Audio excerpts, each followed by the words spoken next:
Gawa sa subsob nga pagpanakopa og ubang kalihukan sa pagpatuman sa kahapsay ug kalinaw sa dakbayan sa Talisay, nagkadayang buhatan sa Talisay City Police Station gipanindot aduna pay libreng mainom alang sa mga kliyente. Ang report ni Femari Dumabok. Dinhi sa tugaran sa police station, diin magpaabot ang publiko alang sa ilang gitransact, ana ay gitagana nga tubig og pakape og tea. Ang libreng tanya gihangop sa mga kliyente kay dako na kining tabang. Ay pag-abot na mo diri na ay libreng kape, bisan sayo minimata. Alas 4 sa kadlawon. Nya karon kay nawag ta nga mong duka. Maayo ra sila pag prepare na mo diri magmasod me. Nya dayon kuan gikuanon mi nila, timanon gyud mi nila. Adunay musika nga pampakalma. Ang dekorasyon adunay tema nga pang nature o environment. Ana usay purifier, adunay libre nga tubig, tea, kape.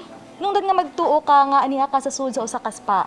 Apan ani aday kita sa usa sa mga buhatan sa Talisay City Police Station. Ang maong buhatan iya sa Finance and Operation Division. Alang nila, makapawala sa stress ug pressure ang bag-ong ambience sa ilang buhatan. Very productive yun, ma'am. Then makakuan po siya, makaboost po sa atong moral ba nga. Nigling-ilingin na to, nindot kaya to ang kuan office. Sa panindotay sa mga buhatan sa Talisay City Police Station, nagkalinlaing tema ang ilang gimugna. Blue ang tema sa uban aron pagsimbolo sa peace and unity. Sama dinhi sa office sa PCR. Simple nga puti, samtang adunay ginagmay nga dendayan ang sa Drug Enforcement Unit ug Intelligence Office. Sa Investigation Office, aduna pay aquarium ug touch of nature gihapon. Pambata ug pambabayi gyud ang sa women's desk.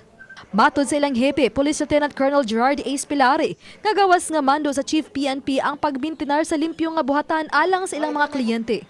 Usa kini usab sa nakitang paagi aron mas epektibo ang ilang panerbisyo sa publiko.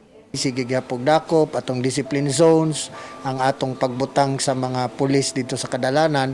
We also allot small portion of our attention in making sure that visiting clients in the police stations are accommodated well. Uba ni John Sulon.